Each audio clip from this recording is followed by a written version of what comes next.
Hello, everyone.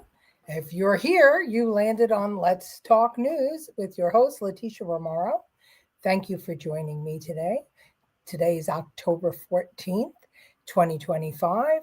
The government is still shut down. There is still peace in the Middle East.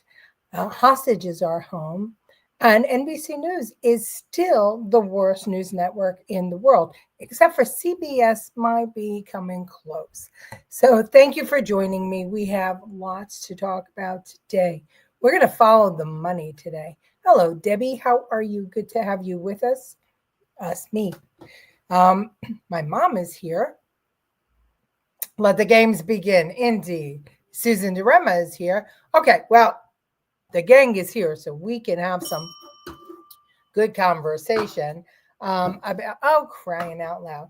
I had to restart my computer. Now all the things are popping up, but it wouldn't be my show if everything wasn't a mess. Excuse my hair and the hat. I wore this for Ramon, and for anybody out there that wants to say that Brandon brought home more hostages than Trump, and that what Trump did wasn't such a big deal. I've heard that a lot on X today. And screw them. So let's go, Brandon. I don't think Brandon can find his, you know what, if he had to pee. So, yeah, don't even. Hello, Francine. Good to have you with us. So today I thought, oh, wait, here comes Angela Ricca. Now the gang's really here. Good to have you, Angela. So I really thought that we would build on what we talked about yesterday, which was Neville Roy Singham and his wife, Jodie Evans, who many people probably have never heard the names before, but they have more influence than you'd like to know. And they have influence in our government. They have influence in our young people. They have influence through money. And they're friends with George Soros. So I thought that we'd start stripping away. You are going to hear more about them, and I'll tell you why. Because since 2023, Congress is taking a look at them and their money and what they do. So what do they do? First, you should know that they're out of Chicago. Oh, are you shocked and surprised? He's not hiding in China. He lives in China. He moved to China in 2017 quite willingly after he sold his company for $700 million in change. And then, because China is China, he built the same exact company in China and competed with the company that he sold for all that money. So, but remember, when it comes to China, there's no such thing as copyright or human rights or protections. That's why you'll find a Gucci bag on the corner in Chinatown for $50 or $60, and it's every bit the quality of the Gucci bag that you will spend $1,000 in Gucci or in Saks or anywhere else, because there is no there is no protections. There's no protection of manufacture, of your thought, of whatever you create. There are no protections in China, and they don't honor it. Don't Congress want to freeze his assets? Well, they could try, but his assets are in China. Congress wants to do a lot of things with him, but he's smart. He's from Chicago. So let me just tell you a little bit about him. So he's 71 years old. He's an American billionaire and a former tech entrepreneur. He has deep personal, professional, and ideological connections to China, particularly the Chinese Communist Party. After selling his IT consulting firm ThoughtWorks for $785 million in 2017, Singham relocated to Shanghai, where he has since built a network of businesses, media ventures, and nonprofits that align closely with Chinese government interests.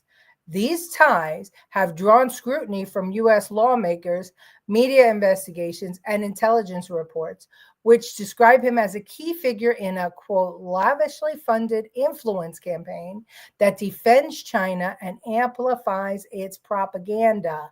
Now, he is a self-proclaimed communist and a socialist, and he comes out of, again, Chicago.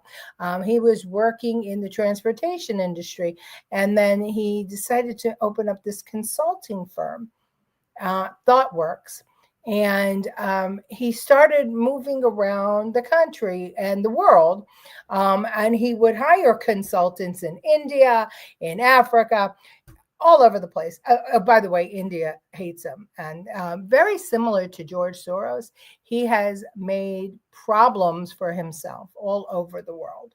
And I'm going to show you a clip, an early clip from 12 years ago, before he sold his company, so that you can just listen to him. He was on Ghana Tonight, and he was talking about how, let me see where he is. Oh, crap. Here it is. Ghana Tonight. He was talking about how Bill Gates was no good. Pretty interesting. Watch. What is technology colonialism? Digital colonialism is about the fact that when I came to visit Africa 6 months ago, I was shocked to find out how few software programmers anywhere on this continent. You find all these big American firms talking about helping Africa. Ask them, how many programmers do you find in this continent? Africa is at the stage now, if we don't hire programmers who work here in Africa to solve Africa's problems, you are going to be spending the next 50 years waiting on others to solve the problems of Africa in the area of technology and software. We have some here in Ghana. We have Soft Tribe. Soft Tribe, you have Herman, you have, yes, people like Herman, yeah. Yeah, you have some of these brilliant thinkers, but we need 20 Hermans. We need 20 Bright Simons just in Ghana. We have that same issue in Uganda, the same issue in Cameroon. I was in Nigeria. They don't even have somebody of his stature in Nigeria. 160 million people. Bill Gates, how many? Yeah, ask him. How many soft company? How many programmers has he moved from his office in Bellevue to this country? Why should he do that? Why should he do that? Yeah. Because that is what's going to build capacity long term for this country. He's selling his product. Why? Yeah, exactly. But that's what I'm saying. So is he trying to help, or is he selling his product? He's trying to sell his product. That's good for him. You sell your product too. No, but see, luckily for me, I have an easier business model. My product is putting people in country to build software. So when I leave, the people have the skills and they're doing their own work. I don't have a product. That's easier for me because my business model is simpler. But just to come and hire people and then they produce. But my goal is not to come here and do an outsourcing contract and send it to another country. That's the difference, because I am morally obligated wherever I go to make a difference in that country. That's my commitment. So you think that as part of the discourse about Africa, economic degradation, we've been talking about that. Yep. IMF and World Bank appear to be interested in that a lot. Yep. Political stability, introduction of democracy. Yep. You think that software development should come up on top of the page? I think it should. Even when you're talking about transparency of government, we know that e-government and software stuff like that can be used to help people report corruption and hold the government accountable. Yeah, he says supposedly, his goal is to hold government accountable and give the government back to the people. That's supposedly his goal. But we've heard that many, many times, right? We heard that with Hitler. We heard that with Castro. We've heard that, crying out loud, we've heard that with every communist regime. And as a matter of fact, I'll play, if we have enough time, I'll play a clip from long ago of Fidel Castro speaking on American television about how he intended to give the government back to the people, and how he took control of the government then. And we all know how that wound up. He trains people. Interesting. Sound like he plants people. Oh, ding, ding, ding, Miss Debbie. So that's exactly what he does. So he's got a media company. He has a tech company, or had a tech company, and that company had clients like Deloitte and Touche, Microsoft. He basically had information from all of these high-tech companies, including Bill Gates.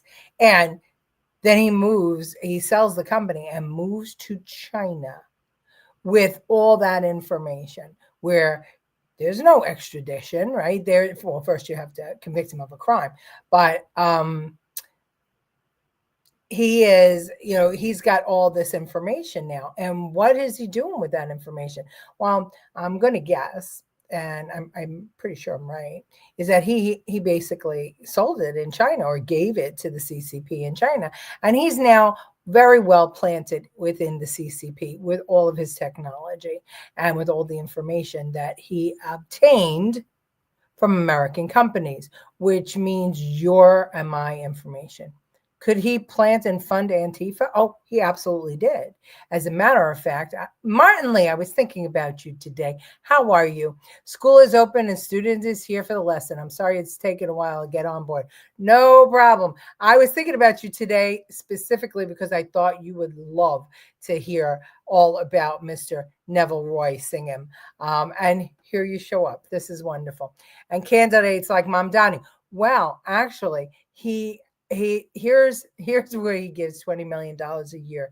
And oh, by the way, this is Mamdani's group. Mamdani interned here. It's called the People's Forum. Watch. For the past 7 years, the People's Forum has been a home for our movements. It's where we come to learn and to struggle, to build and to organize for the world we need. We're the gathering point for over 200 member organizations, united in the struggle for racial, for gender, climate, and economic justice. Here, we stand against war, against genocide, against blockades, as we also build movements of the people. The People's Forum has allowed us to build a movement of people who have dedicated their lives to the Palestinian struggle, a huge feat here in the U.S. that even our people in Fresno can see. Donald Trump and his billionaire friends have launched a full-scale assault on everything we believe in and everything we fight for. And in this fight, our space, a hub for learning and for organizing, is also under attack. They know that our movements for liberation and working class power are built especially in places like the People's Forum. In the People's Forum, we're able to not only defend our organizations and defend our struggles, but also connect to folks who understand, connect to folks doing similar work. When we're together, we're so much stronger. We are where the movement is grounded, where we strategize, where we learn our history, and where we build solidarity to fight back. As far-right politicians try to permanently shut us down, we feel a responsibility to not only maintain what we have built, but to sustain our growth into the future. We have purchased a building to be the new home of the People's Forum, to hold our ground as attacks increase and be a permanent space for our movements to grow. So, and guess where that place, that building is? It's in New York City. And guess where they and guess what they organize? All of the Free Palestine movements, the George Floyd protests in Chicago, New York, Portland. As a matter of fact, if you go to IG, Instagram, Facebook, YouTube, look up the kid Nate, Nate Friedman, and we've had showed his clips before. He is the kid that follows all these protesters and tells you how much they're paid. Well, they all come from the People's Forum. Hi, Tony Whitaker. Thanks for joining us. That group covers a lot of ground. Holy shit. Oh, yeah. And let's see how much. So Singham has publicly praised China's governance model as a dual system of both free market adjustments and long-term planning, positioning it as a superior to Western systems. He funds a global network of nonprofits and media outlets that echo CCP talking points, including defenses of Uyghur detentions, support for Hong Kong crackdowns, and criticism of U.S. policies towards Taiwan and India. So Code Pink, This is Jodie Evans, his wife's group. Go to that website. Your mouth will be on the ground. The People's Forum, $20 million a year he gives out for that. NewsClick in India, funded by Singham's network to promote pro-China coverage leading to Indian money laundering probes. And then Dongsheng News and Tricontinental Institute. It's a media and research groups providing progressive coverage of China with Singham's financial backing. This network, spanning Chicago to Shanghai, has funneled tens of millions to left-wing causes that blend progressive issues such as climate change with pro-CCP messaging. U.S. groups like the Party of Socialism and Libertarian, PSL, and anti-Israel campus protests have also received indirect support. So our government is really scrutinizing Singham and his wife for what they're doing. But I mean, basically, he's the worst offender he should be brought up on insurrection, and his citizenship should be revoked because he's basically selling out America. And that's when you heard that they were going to start following the money. This is one of the guys. This is just one of the guys, but elite globalists, and it's pretty bad. I wonder how many left wings are involved with them. Hundreds of globalists, hundreds of bankers. He's plugged into everywhere. He's a rival of Bill Gates, but that doesn't mean that he doesn't have the information from Bill Gates, because as I said, he had, he was a startup in Chicago. And oh, by the way, he was donating to campaigns, and he was using a Chicago PO boxes. So he was donating to political campaigns and using PO boxes in Chicago, claiming he still lived there. And he was donating all over the country. And that's how he did the not-for-profits too. So the New York Times did an expose on him, which I was shocked to see that they actually did it. But rather than read it for you, I'm going to show you this minute 34 clip from WION. It's international news, and it's based off of the New York Times article. Watch. Neville Roy Singham, a tech billionaire, is named as a central figure in a pro-China propaganda network which is allegedly operating across the globe. As per a New York Times investigative report, he runs a lavishly funded influence campaign that defends China and pushes its propaganda. The investigation shows how Singham is working closely with the Chinese government and financing its propaganda worldwide. The groups in this network often appear to blend traditional progressive concerns with pro-China views, including defending the detention of ethnic Uyghurs and bashing pro-democracy protests in Hong Kong. The investigation also places him at the center of organizations ranging from a think tank in Massachusetts to an event space in Manhattan, from a political party in South Africa to news organizations in India and Brazil. The report states the groups often share staff and offices, promote each other's social media content, and interview one another's representatives without disclosing their ties. The New York Times report further goes on to say Singham's groups have produced YouTube videos that together raked up millions of views. It further claims they seek to influence real-world politics by meeting with congressional aides, training politicians in Africa, running candidates in South African elections, and organizing protests like the one in London that spiraled into violence. Now, think about where all these illegal migrants were coming from. Venezuela, Brazil, Congo, Africa, Nigeria. Think of where lots of scams were coming from too.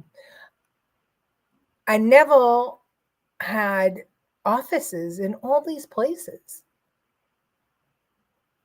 So do you think it was a coincidence that all of a sudden we have this mass migration throughout the world. Now, this is a guy, right, who has information, lots of American information, has the means, has the network, knows how to build software, has implanted, as Debbie rightly said, implanted software and people all over the world. And all of a sudden in 2018, we see a caravan lining up in time for the 2020 census, right? And all these people suddenly know where to go. They all have phones.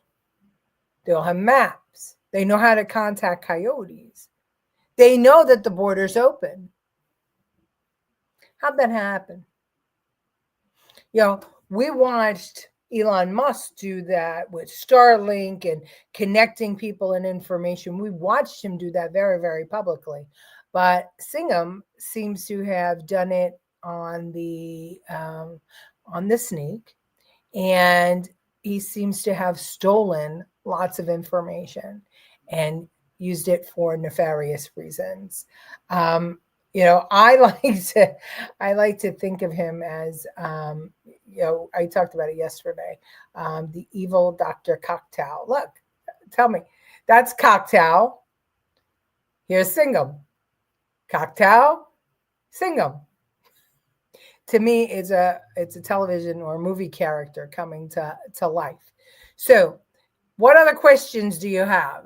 Your guys are really quiet out there today, and I'm sorry for that because I thought that this would really blow people's minds, and I thought we'd have a lot of questions today. But while I'm waiting for your questions, I'll just tell you a little bit about his wife. Evans serves as president of, this is Jodie Evans. She's right now, Code Pink is her, she's the co-founder of and board member of Code Pink. It's a socialist learning agenda focusing on anti-war, anti-imperialism, women's rights, and social justice, framing U.S. foreign policy as racial capitalism and imperialism. Evans serves as president of the People's Support Foundation, a grant-making organization founded in 2017 that funnels money to the left-wing causes, including the People's Welfare Association for overseas grants and media projects like Worldwide Media Holdings, invested in pro-China outlets like NewsClick and in India. She began her career as a Democratic fundraiser and activist, managing Jerry Brown's 1992 presidential campaign, which emphasized progressive economic policies and anti-corporate themes aligned with democratic socialism. She's long collaborated with socialist figures and groups, including signing petitions and attending events with Democrat Socialists of America, DSA members, such as Stanley and Betty Steinbaum, DSA affiliates.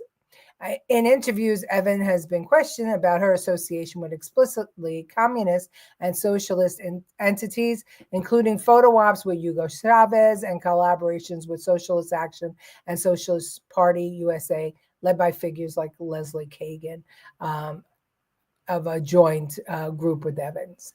Okay, so yes, DSA, you know that name because that's where Mamdani got his start. So this is not a coincidence, ladies and gentlemen. It's not a coincidence at all. They were all clean and not sweaty after walking miles in the heat. Oh, yes. But they got there. You know, how did they know the border was open? My mind is blown, and it makes sense about all these groups against America. I'm wondering about the social media sites on the murder of conservative Christians, etc. Well, I mean, truly, that's what this is going for, right? Singham just wants money and power. That's all he's looking for. And he found it in China. Unfortunately, money can buy anything, including lives. It's been the way since the beginning of mankind, right? I mean, money is the thing. Money and debauchery. That's what people seem to want. The more money they have, the more debauchery they get involved in. And the more money they have, the more power they want. And then they start thinking that they're God, and all of them forsake religion because religion is for poor people, right? Religion is for people that can't control the world in their eyes. So this is what you should be looking at, and you should be talking about it, because here's the thing. Once when I found out about him, I don't know, I was running for borough president when I found out about him. So that was 4 years ago. And there was a shit ton of videos and interviews of him, praising Mao and, talking about socialism and communism and how great it was. And then when I went back today to try and find those videos, even though I had links for them, they were all taken down. They were scrubbed. So many billionaires wanting socialism and destruction of America.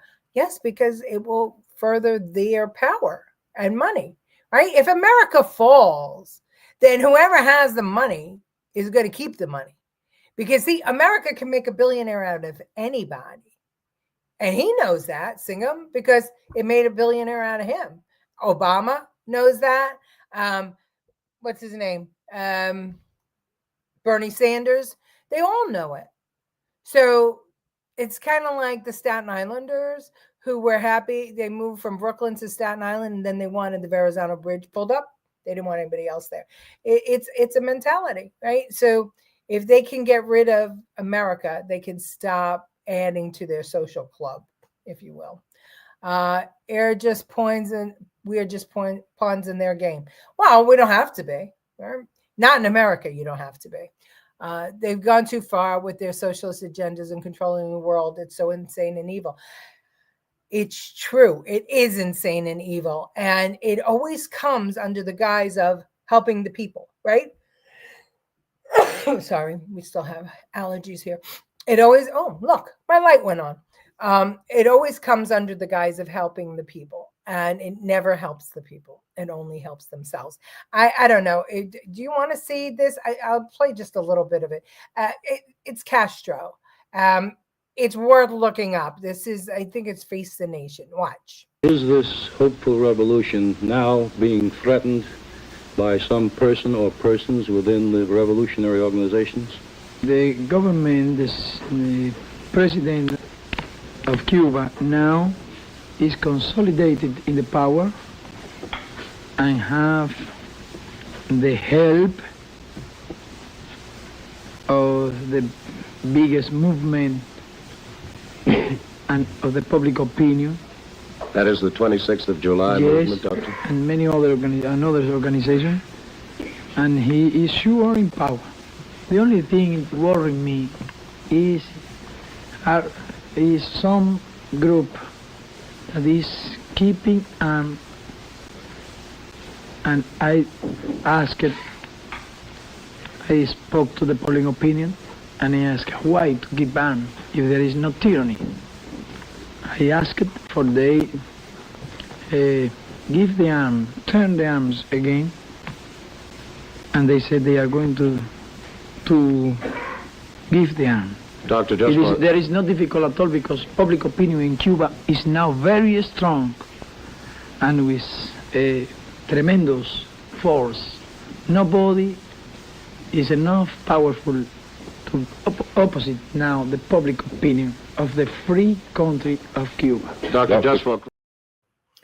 There was more. There is a long interview. And why I wanted to show you that is because he kept insisting that public opinion was against the president, that he was trying to convince the president to give up the arms, that why do you need guns if there is no tyranny? And then he was the guy that was shooting people left and right. Once he came into power, he shot people.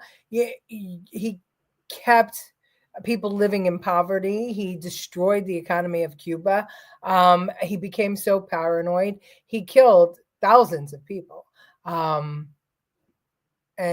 exactly what he was fighting against, he became. And the people of Cuba who thought they were suffering before and were looking to him for help suffered worse than ever. And they continue to suffer today. So it's happening in Venezuela. It's happening in Brazil now. I mean, it's happening all over the place.